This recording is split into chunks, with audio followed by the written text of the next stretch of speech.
entamer notre cheminement de méditation, de réflexion, de compréhension, de connaissance. Ce sont des formes évidemment de connaissance pour mieux cerner ce qu'est le chemin spirituel et nous ajuster à ce chemin en nous inspirant également des grands maîtres en la matière.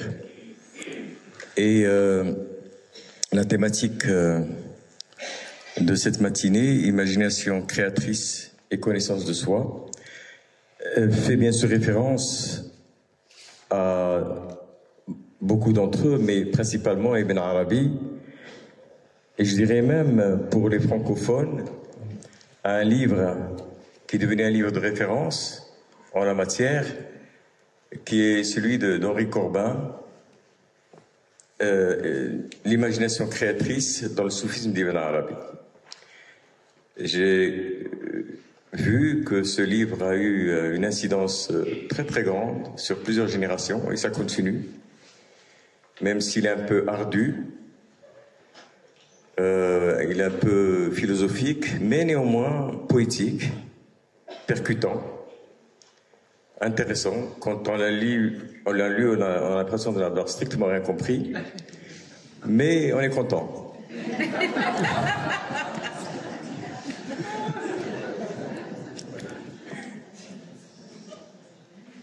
Et donc, voilà, c'est un spécialiste de la phénoménologie heideggerienne.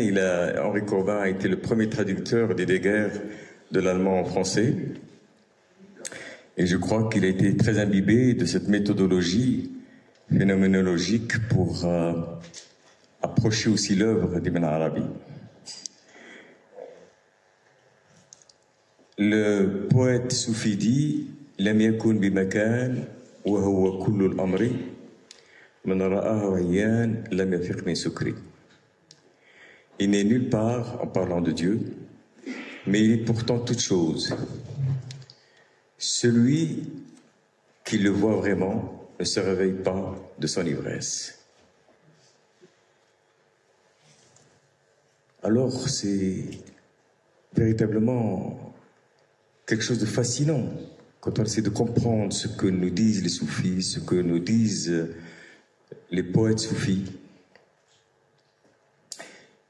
Les traités aussi de métaphysique sur Alam el-Mithal, le monde du symbole ou de l'imaginal, puisque Henri Corbin préfère traduire par imaginal plutôt que imaginaire, pour ne pas confondre avec l'imagination subjective. Parce qu'en définitive, quelle est la différence? C'est que sur un plan subjectif, on peut se représenter beaucoup de choses et on a besoin de cette forme d'imaginaire. N'est-ce pas? On imagine des choses, on peut même sous forme éveillée projeter beaucoup de choses qui nous concernent, de la vie, de l'avenir, du passé, de ce que l'on désire un peu nous représenter. Mais déjà, nous sommes dans le monde du symbole et de l'imaginal lorsque ce sont des choses qui viennent indépendamment de nous. Elles se manifestent. Donc elles viennent non pas d'une volonté consciente, mais d'un autre domaine qui est celui de l'invisible. Alors peut-être certains vont l'appeler inconscient, pourquoi pas? Ça dépend de ce qu'on entend par ce terme. En tout cas, on n'en a pas conscience, nous. Et puis, c'est beaucoup plus vaste que ce qu'on entend d'ordinaire par inconscient, l'inconscient freudien, qui n'est que la partie obscure qui existe, évidemment, de notre être. Personne ne peut nier que nous avons cette ombre en nous-mêmes, cette obscurité. Nous l'avons tous. Mais derrière cette obscurité, il y a aussi bien d'autres choses. Il y a des lumières, et derrière ces lumières, il y a encore d'autres formes d'obscurité, et ainsi de suite. Donc il s'agit d'un monde invisible, illimité. Donc c'est l'Alam al-Ghaib, Le ghaib, c'est ce qui échappe à notre contemplation, à la mushahada, au visible. Alim le ghaib ou shahada. C'est ce dont parle le Coran, le monde de l'invisible et le monde du visible.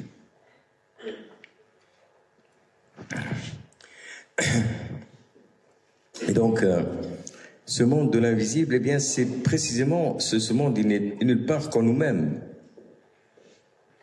Il est évidemment aussi en dehors de nous-mêmes, mais il est en nous-mêmes également. Parce que tout se passe dans la conscience que l'on a des choses. Alors, lam yakun bimakan wa huwa kullu al-amri, il n'est nulle part et il est pourtant toute chose. Celui qui le voit vraiment ne se réveille pas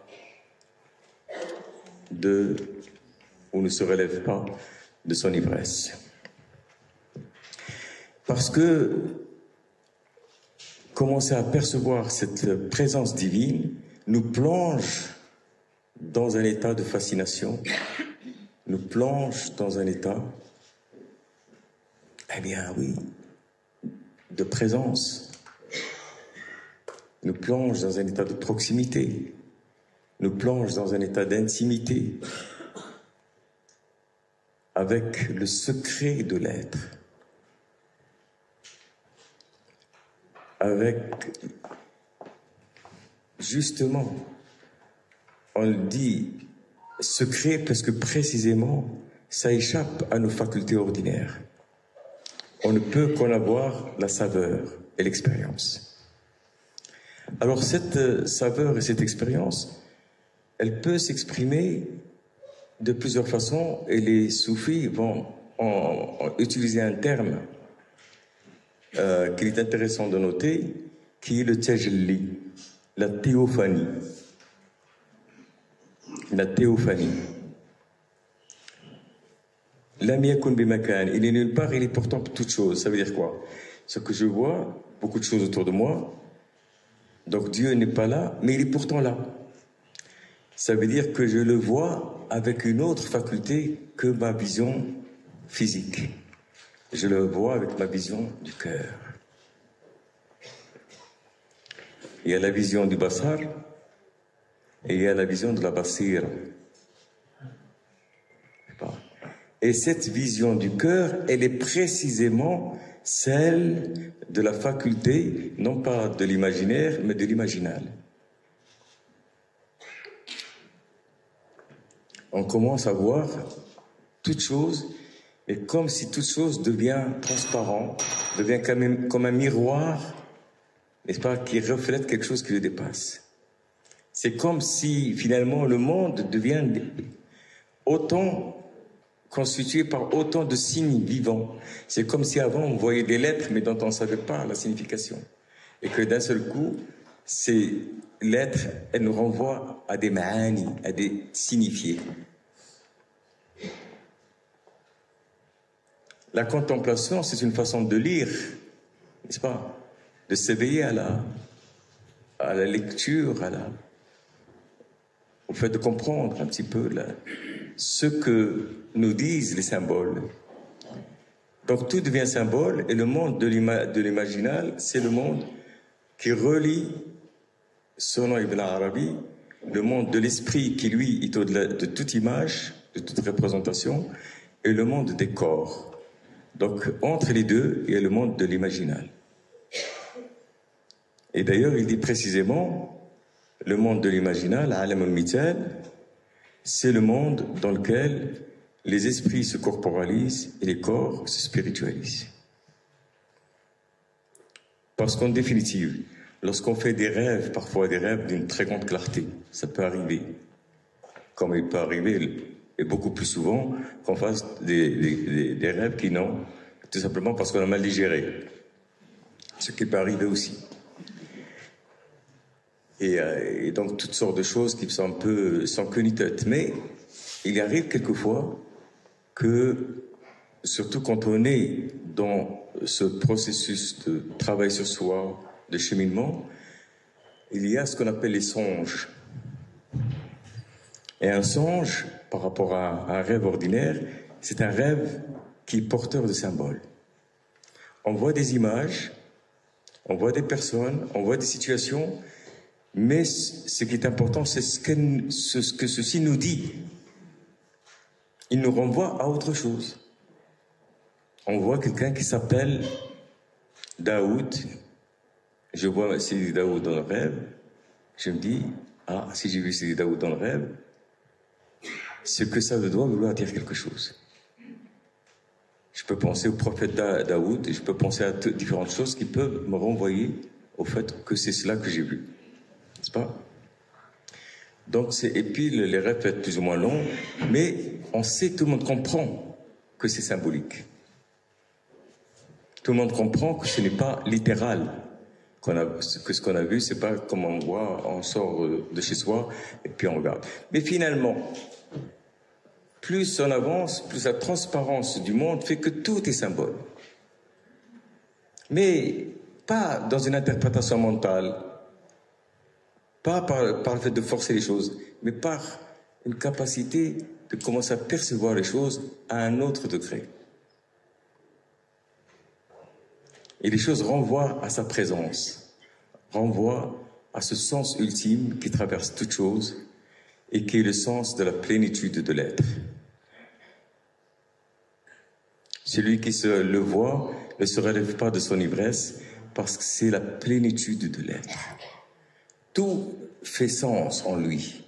Il n'y a plus rien, puisque l'infini ne peut être limité par quoi que ce soit. Tout fait sens. Et c'est la libération la plus totale. N'est-ce pas? C'est la libération la plus totale. De laquelle, d'une façon consciente ou inconsciente, et à propos de laquelle nous avons, au fond de nous-mêmes, l'aspiration et le désir. Car qu'est-ce que nous désirons de plus que d'être dans la plénitude de l'être? Et évidemment, la souffrance, c'est le manque de l'être par la force des choses, mais c'est une souffrance nécessaire parce que c'est comme ça que par ce manque que l'on peut nous rendre compte qu'il nous manque quelque chose précisément. Donc si vous voulez un petit peu, c'est pour mettre un lien entre le monde de l'imaginal, le monde de la connaissance de soi, ce que nous ont dit Ibn Arabi, et le tajalli, qui n'est pas, et c'est là un terme qui est intéressant, qui n'est pas incarnation. Si par exemple moi je vois quelqu'un en rêve ou en réalité, et que d'un seul coup j'ai une sensation de quelque chose qui transcende le regard ordinaire, qui est une présence, eh bien, personne ne va dire que il y a une sorte d'incarnation. Non, les âmes jouent alors pleinement leur rôle de psyché, de miroir. Elles ne font que refléter. C'est comme le soleil, lorsqu'il se projette dans un miroir, on ne peut pas dire que le soleil est dans le miroir, ou il est limité par le miroir. C'est la différence entre le tajalli, la théophanie, ou bien l'épiphanie, qu'on retrouve aussi dans les doctrines chrétiennes, et l'incarnation, où il y a le sens de carner, c'est-à-dire de l'imitation par le corps. Mais bon, ça c'est comme ça que les soufis, d'ailleurs les soufis ne parlent pas d'incarnation, ça c'est un terme avec lequel on essaie de traduire, mais ils parlent de hulul. Hulul, c'est-à-dire d'entrer dedans. Alors c'est pour cela que vous avez des situations comme le grand mystique al-Hallaj, duquel d'ailleurs Ibn Arabi parle beaucoup, qui a eu cette expérience très forte, très puissante de la présence divine dans sa psyché, dans son miroir, dans sa conscience, au point tel qu'il parcourait les rues en disant « Je suis la vérité ». Et évidemment, comme on peut s'y attendre, hein, ça lui a coûté quelques ennuis. n'est-ce pas? C'est écouter quelques ennuis. Un grand orientaliste, Louis Massignon, a fait un travail qui s'appelle La Passion de l'Allage. La Passion de l'Allage. Mais, d'après les soufis, c'est simplement un moment, même s'il est très puissant, même s'il est très fort, c'est un moment de confusion, n'est-ce pas? C'est comme lorsque, Ghazali va dire, c'est comme lorsque le soleil se projette dans la lune et que la lune va en parcourant partout par cette espèce de liesse de la lumière du soleil en disant « je suis le soleil ». Elle ne fait qu'en avoir la réflexion. Puisque Dieu ne peut être contenu par rien du fait qu'il est l'infini. Voilà un peu quelques images, si je peux dire. Bertrand nous a expliqué très bien qu'il a fallu attendre le XVIIIe siècle en Europe pour que l'imagination revienne au cœur de la philosophie. Ce qui peut caractériser peut-être l'une des trouvailles géniales de la tradition philosophique et spirituelle islamique, c'est la question de l'imagination. Il y a deux grandes choses. Il y a une métaphysique, une ontologie de génie, dont Avicenne et Ibn Arabi de l'autre côté sont les deux grands représentants. Et il y a cette doctrine de l'imagination qui est au cœur de toute la pensée philosophique et spirituelle. À partir d'Avicenne, à partir de Farabi, pardon. Farabi, Avicenne, Al-Ghazali, Sohrawardi, Ibn Arabi, Mullah Sadra. Et tout ce qui gravite autour de ces figures géniales. Donc peut-être l'une des intuitions les plus profondes de cette tradition spirituelle et intellectuelle, c'est la question de l'imagination. Pour ces penseurs, l'imagination, cela a été dit longuement et très bien par Fawzi Isqali, l'imagination, ce n'est pas la puissance psychique, ce n'est pas moi, vous, en train d'imaginer quelque chose, me représenter demain à la plage, contente avec mes amis. C'est pas ça. C'est pour ça que le génie de Corbin était de trouver ce mot qui dit imaginal. L'imaginal n'est pas l'imagination. L'imaginal est quelque chose qui nous dépasse, c'est quelque chose qui est transcendant, et c'est quelque chose auquel avec lequel nous nous mettons en contact. Il y a toute une cosmologie derrière, une représentation du monde, mais ce qui est important de retenir, c'est que pour ces penseurs,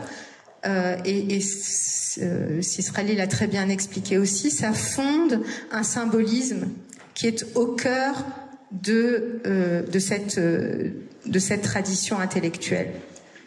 Donc l'imagination, notre imagination, se met en contact avec une imagination transcendante, avec le monde des images. Alors il a plusieurs noms, Alam al-Mithal, Alam al-Mithal al-Mu'allaqa, chez Ibn Sina c'est le Malakut, chez Avicenne, donc ça a plusieurs noms, plusieurs avatars, mais cela signifie la même chose, il y a un monde d'images qui est indépendant de notre imagination, avec lequel nous pouvons entrer en contact, soit à l'état de sommeil, pour la plupart des hommes, ce qu'on appelle les rêves véridiques, le rêve véridique, ru'ya sadiqa, ou le songe, soit pour les prophètes à l'état de veille. Le prophète est celui qui se contacte, qui se met en relation à l'état de veille avec ce monde imaginal, et le wahi, l'inspiration divine, est la réception de ces images à l'état de veille pour le prophète. Donc ça permet de fonder la prophétologie. La prophétologie, on l'a vu, elle est au cœur de l'islam, puisque l'islam est une religion révélée à un prophète. Donc il fallait rendre raison de la possibilité de l'inspiration prophétique.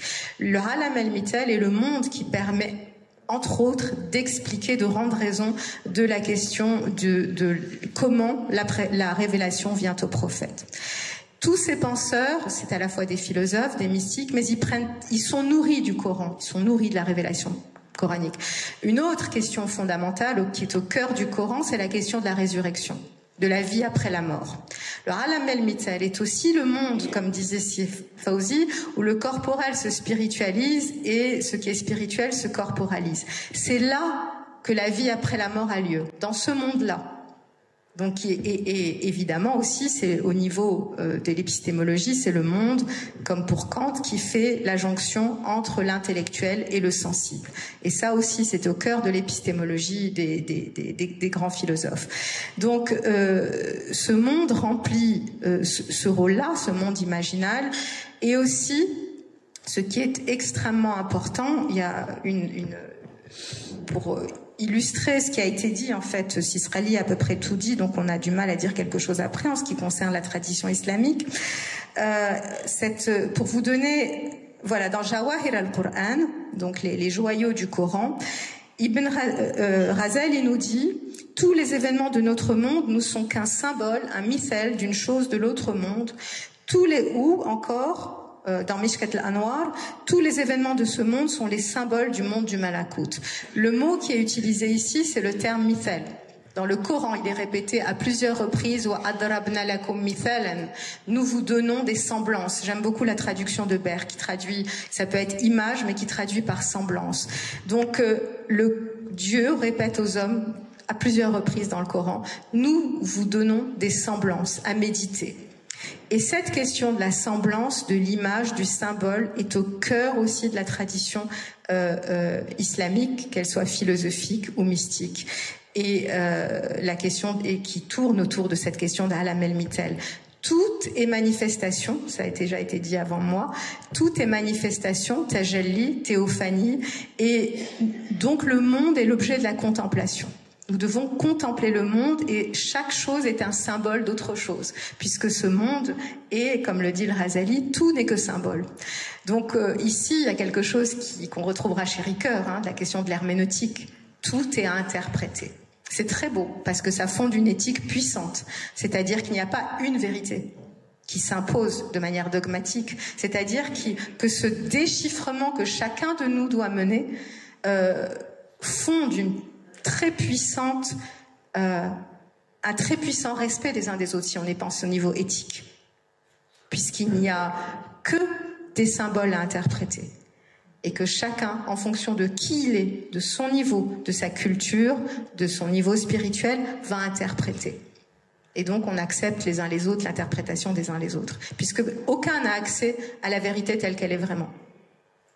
Voilà. La transcendance divine nous dépasse tous. Nous ne pouvons avoir accès qu'à des manifestations qui nous sont données à travers un symbolisme. Donc vous voyez que cette question de l'imagination créatrice, enfin qui a été, que Corbin a beaucoup travaillé là-dessus, ça a été dit, et effectivement je vous enjoins à lire ce livre magnifique, mais elle est au cœur de la tradition intellectuelle et spirituelle musulmane, et encore une fois, je reviens là-dessus en permanence, mais c'est vraiment important, on voit des lieux communs, puissants, doctrinaux, entre la tradition mystique et la tradition philosophique. Et la question de l'imaginal, la question de l'imagination est un de ces lieux. Les philosophes pensent le malakut. Les philosophes pensent la question de l'interprétation. Le Razali reprend à Avicenne toute la distinction qu'il fait entre le ta'bir et le ta'wil. Pour vous donner une très belle... Avicenne, dans un de ses traités écrits en persan, qui est le Daneshname Elohi, dit, à propos du rêve, quand on se réveille, et je vous cite à peu près de mémoire, mais c'est très proche du texte, qu'ai-je vu dans le monde, dans ce monde du malakut, pour que mon imagination en ait fait un arbre? Alors évidemment, un arbre n'aura pas la même valeur pour un Normand, pour qu'il y a des arbres partout, ou pour un homme du désert. Donc chacun doit remonter. Et ça, c'est le ta'wil. Et il dit, donc, les rêves doivent être interprétés, mais le Coran aussi doit être interprété. Il y a un ta'wil, parce que le Coran aussi vient au prophète à travers le monde imaginal. Donc, là aussi, ça fonde une lecture et une interprétation.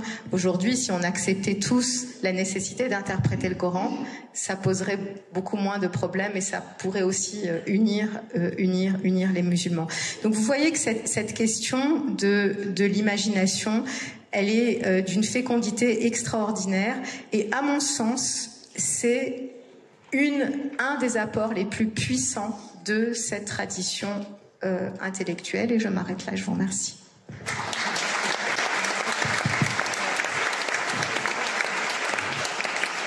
C'est très intéressant. On pourrait peut-être dire, pour être en écho avec cela, que chez Ibn Arabi également, il y a cette conception qui va d'autant plus étayer ce que Myriam vient de dire à l'instant, cette conception sur laquelle l'univers est un rêve divin. C'est-à-dire, nous sommes, nous, dans le rêve et dans l'imagination divine. Nous sommes les produits de l'imagination divine.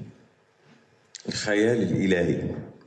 Et à partir du moment où nous sommes nous-mêmes dans cette imagination, dans cette production continue, par instant, sans cesse recréée, répétée de cette imagination divine, eh bien, par excellence, tout ce qui se produit dans cette imagination, comme dans le rêve, a cette faculté et ce statut de pouvoir être interprété. Devient un symbole, n'est-ce pas? Parce que, justement, on ne peut pas prendre les choses que d'une façon littérale et au pied de la lettre. Donc, je crois, ça répond un peu à cet écho-là.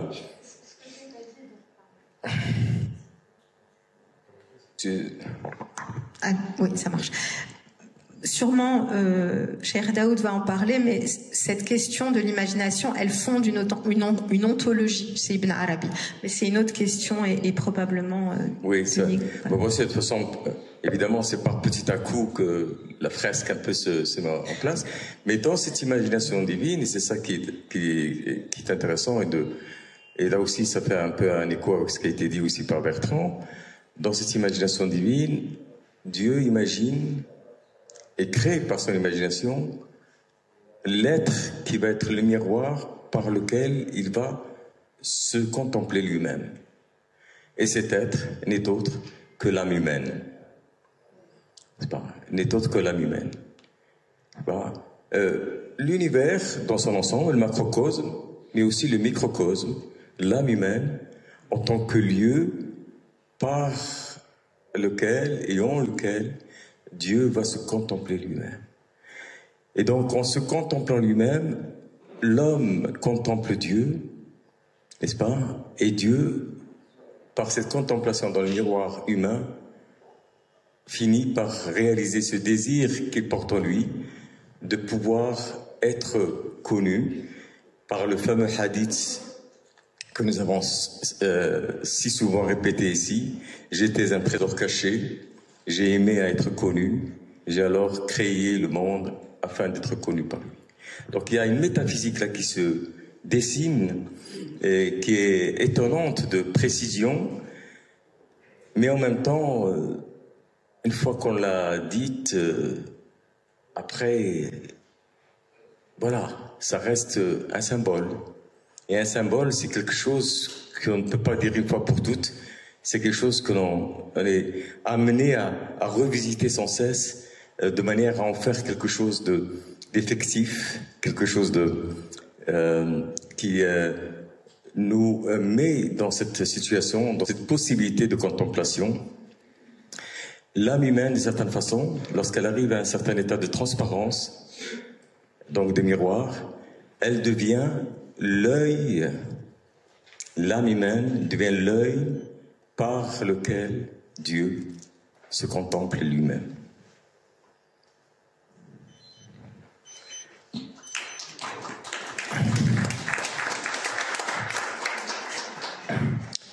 Alors c'est un symbole absolument incroyablement puissant et beau, mais qui nous parle de quelque chose qui est au-delà de ce que l'on peut penser, c'est-à-dire l'unité. L'unité n'est pas pensable. On en parle en des termes comme cela, en des termes symboliques, mais parler de l'un en ces termes-là, c'est évidemment un symbole particulièrement puissant pour la réalisation de ce vœu divin de pouvoir se connaître à travers la création du monde. Et c'est la raison même de notre création, et c'est la raison même du fait que nous fassions partie de cet imaginal divin qui est l'univers par lui-même et qui est aussi notre univers particulier. Ce qui fait, juste par le fait qu'il y a quelque chose de très intéressant et que Henri Corbin souligne, Mais c'est que ce processus, et c'est ce qui s'opère aussi. Alors on verra de quelle façon, mais c'est ce qui s'opère aussi dans l'imagination créative de l'homme, parce qu'au fur et à mesure qu'on se rapproche de cette réalité divine en nous, on participe de ce processus d'imagination créative et créatrice. L'homme devient, alors c'est quelque chose, si on le dit comme ça sur un plan théologique, n'est-ce pas, ça ne peut pas être compris. Mais l'homme devient en quelque sorte co-créateur dans ce processus, d'une certaine manière. Peut-être donner mon point de vue un peu sur le terrain, comme a dit M. Scully. Voilà, tout a commencé par un rêve, par un besoin que j'ai vécu quand j'ai gravi le Toubkal, le plus haut sommet du Maroc. Et là, j'ai adoré ce sentiment de liberté, ce sentiment d'être proche peut-être d'Allah quand on est plus haut. Et c'était plus ma quête pour donner un sens à ma vie et peut-être me rapprocher plus du divin que j'ai commencé ce projet des 7 sommets du monde. Donc j'ai commencé par gravir les plus hauts sommets du monde. C'est le plus haut sommet de chaque continent. Et je ne vais pas parler de parcours, vous pouvez le lire sur mon livre que j'ai laissé à l'extérieur. J'ai apporté quelques quantités, une petite quantité, mais je vais plus parler de ce que M. Scully a entamé aujourd'hui. C'est comment je sens les choses quand je suis là-bas. Donc, j'ai plus confiance à Allah et c'est pour ça que je ne me méfie pas de ma force. Parce que je tire ma force de divin. Et comme a dit M. Scully, c'est que je sens que c'est Allah qui m'a choisi pour passer quelque chose, pour passer un message à travers moi-même. Et il me donne la force pour arriver. Donc, quand je suis là-bas, je sens toujours l'existence d'Allah partout. D'ailleurs, pour moi, la montagne, c'est pas de la roche, c'est un être vivant. Que je parle avec lui, que je demande son autorisation et que je le respecte. Et je suis pas là juste pour dire que je vais arriver au sommet et je sens de l'ego et surdimensionné, mais plus d'humilité quand j'atteins le sommet, plus de gratitude que Allah m'a donné la force et la sécurité pour arriver. Et ce qu'on découvre là-bas, c'est plus... on passe de l'autre côté de la performance, de l'exploit sportif, mais c'est plus de trouver votre âme, vous trouvez un sens à votre vie et d'avoir une vision plus symbolique et plus large, plus de liberté. Et d'ailleurs, je vais donner un exemple qui est je me suis rappelé quand M. Scriba a parlé des visions. Et là, j'étais au sommet de l'Everest et j'étais en train de descendre. J'étais déjà encore à 8800. Donc, je descendais de 8800 à 8600. Et là, je m'assois et je vois devant moi de l'espace grandiose. Des autres sommets, plus de 8000, plus de 7000 au-dessous de moi. Et d'un coup, je vois une vision. Je vois des jeunes filles devant moi et que je suis en train de parler avec elles. Et quand j'ai retourné, je me suis rappelé de cette vision-là. Et je ne savais pas que c'était pas une vision qui vient de mental. C'était un message que j'ai cherché depuis plusieurs années pour savoir pourquoi je fais ça. Et donc, j'ai compris le message que je dois faire ça pour aider les jeunes filles aussi à s'accomplir, à être elles-mêmes, à avoir plus de liberté. Et j'ai commencé à travailler avec les jeunes filles depuis ce temps-là, depuis 2017 où j'étais au sommet de l'Everest. Donc, chacun de nous, je crois que on peut percevoir des messages que Allah nous donne. Ça peut être des visions, ça peut être des sentiments, ça peut être des paroles qu'on entend. Et peut-être on ne fait pas ça pour nous-mêmes, mais comme a été dit, on projette ce que Allah veut qu'on projette à travers nous. C'est seulement pas... il ne faut pas dire que j'ai fait ça moi-même, ça c'est de l'ego. Mais de dire que j'ai juste manifesté ce que Allah a voulu que je manifeste aux autres et que chacun voit dans moi, dans d'autres personnes, une inspiration pour qu'il suit aussi son chemin. Et d'ailleurs, ce chemin, chaque chemin de spiritualité, ça commence par la connaissance de soi. Et comment on se connaît nous-mêmes, c'est à travers les expériences qu'on vit. Et à chaque fois, on se découvre. Et quand on se découvre, on découvre d'autres aspects. C'est la question du songe. Puisque c'est la vision en rêve de forme concrète. Évidemment, c'est toute l'histoire de Joseph dans le Coran, qui est dans le Coran, où Joseph, qui est le récit d'une initiation prophétique sous la direction du père de Joseph, c'est-à-dire Jacob, qui a une fonction beaucoup plus importante dans le Coran que dans le récit biblique, parce que c'est lui qui dirige son fils, en fait, sans en avoir l'air. C'est un peu le route, en quelque sorte, le pôle de tout ce qui arrive, mais qui voit tout de suite que son fils a reçu le ta'wil et la hadith. Et là, ce qui est intéressant, c'est que l'interprétation des rêves, en fait, c'est pas les rêves dont il est question, c'est le terme de hadith, pluriel de urdoutha, et les choses qui vont arriver. Et là, c'est toute la question, effectivement, du rapport entre quelque chose qui est vécu sur un plan imaginal, avec son occurrence dans ce monde.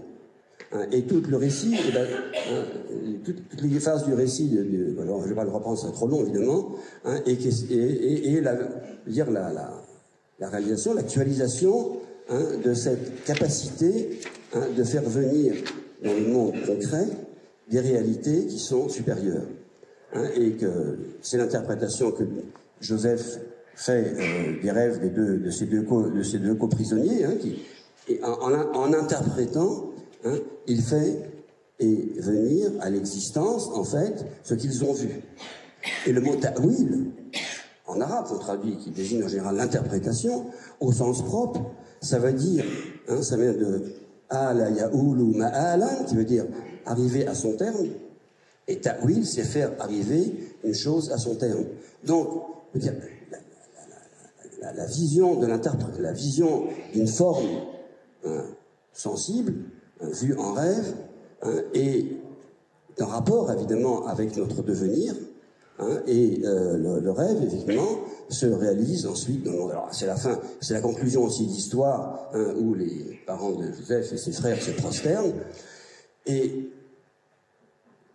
tout cet événement-là, toute cette série d'événements qui arrivent à la fin, et ça, en fait, ce qui est beau dans l'histoire, évidemment, c'est que c'est la réunion de Joseph et ses frères. C'est une histoire d'amour, en fait. Alors, il y a aussi l'histoire avec la femme. On ne va pas entrer dans le détail, mais c'est une manière dans le Coran de faire voir un autre aspect de la révélation, en fait. Sous une forme de récit, mais c'est ça la révélation. C'est ça la révélation, c'est ce qui mène notre existence. Donc, et le déchiffrement des signes, des ayats, c'est effectivement une question existentielle, de passage, de saisie d'un sens qui nous est donné par Dieu sous une forme imaginale, pour arriver à le réaliser dans ce monde. Hein, et c'est tout. Et la révélation, c'est ça. Hein, c'est mener l'histoire, notre histoire, à son terme, qui est en même temps son début, parce qu'effectivement, dans la racine A'ala Yaouluma, il y a aussi le terme de Awal. Hein, donc ça, c'est un cycle. C'est-à-dire que ça fait arriver à la fin, mais ça va revenir au début, etc. Donc ça, c'est un aspect. Voilà. Donc, et je vais pas être beaucoup plus long, mais bon, il y a toute la question aussi il y a la question aussi du rêve d'Abraham dans le Coran. Et là, ce qui est curieux dans cette histoire-là, et ce que relève d'ailleurs Ibn Arabi dans les Fusus, c'est que Abraham se voit, inni ara fil manam anni adbahuk, il dit à son fils, je vois dans le rêve que je te sacrifie. Et Ibn Arabi se demande, mais pourquoi il n'a pas interprété? Puisque c'est une vision en rêve. Tout rêve doit être interprété. C'est une image qui n'a pas une image. C'est une réalité supérieure qui s'est manifestée sous la forme d'une image, et qui doit être. Alors, bon, il y a différentes explications, la vision des prophètes, les vérités, etc. Donc, il suit à l'aide. Mais effectivement, le bélier vient pour le ta'wil, en quelque sorte. Voilà. Et donc, et tout ça, évidemment, il faut arriver à le rattacher au thème de notre festival, qui est la connaissance de soi, et qui est, au fond, la question de percevoir, comme le verset du Coran, Sanurihim ayatina fil afaq wa fi anfusihim, nous nous ferons voir nos signes sur les horizons et en eux-mêmes. C'est tout le passage, effectivement, du plan extérieur au plan intérieur. Mais voilà, donc on ne peut véritablement penser la réalité suprême qu'en image. Et ça, c'est un problème pour notre appréhension de la transcendance divine, mais en réalité, on ne connaît que soi-même.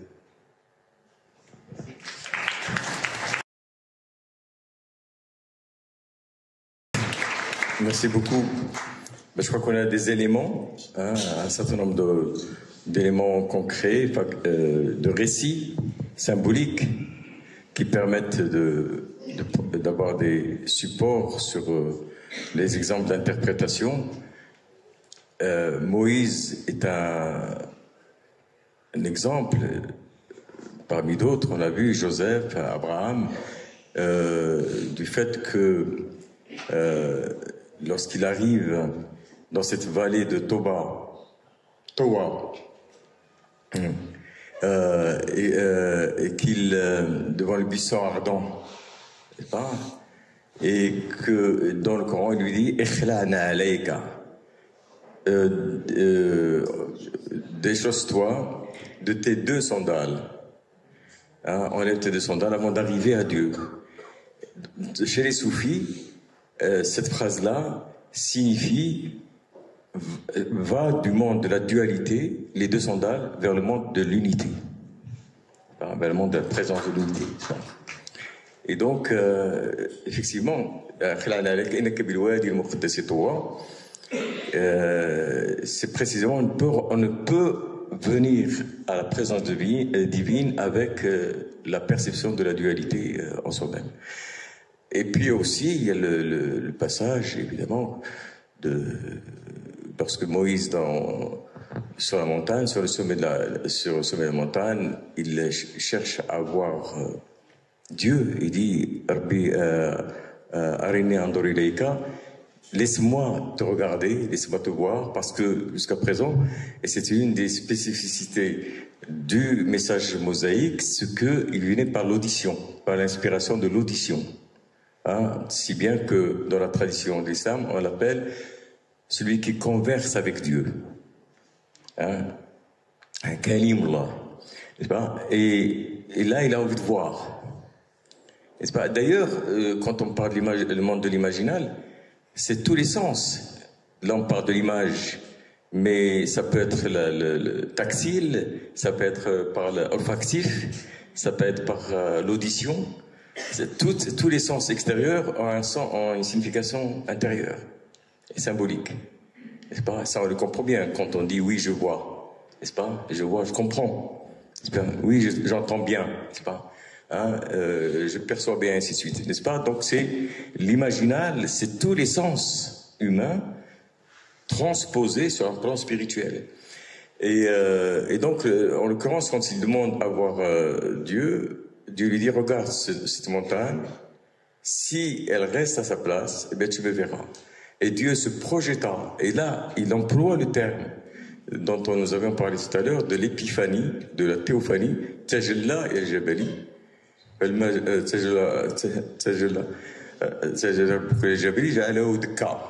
Lorsque Dieu s'est épiphanisé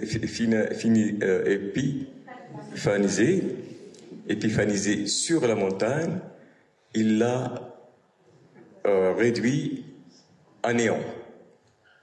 N'est-ce pas? Alors, et Moïse est tombé évanoui. Moïse est tombé évanoui. Et puis lorsqu'il s'est réveillé, donc il est revenu vers Dieu par une parole de gratitude, aussi de retour vers une relation d'autant plus puissante que de l'expérience qu'il a pu vivre à ce moment-là. Mais chez les soufis, là aussi, je vous laisse imaginer de quoi il s'agit. Qu'est-ce que c'est que cette disparition de la montagne? C'est pas comment on va l'interpréter. Ben, c'est la disparition de l'ego. Hein? Si tu veux voir Dieu, il faut que ton ego disparaisse et qu'il soit anéanti. Et à ce moment-là, tu t'évanouis. La conscience ordinaire s'évanouit et les choses se passent à un tout autre niveau.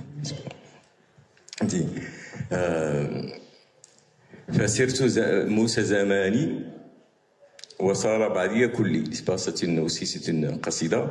Je suis devenu le Moïse de mon temps et ce qui était partiel est devenu infinitude.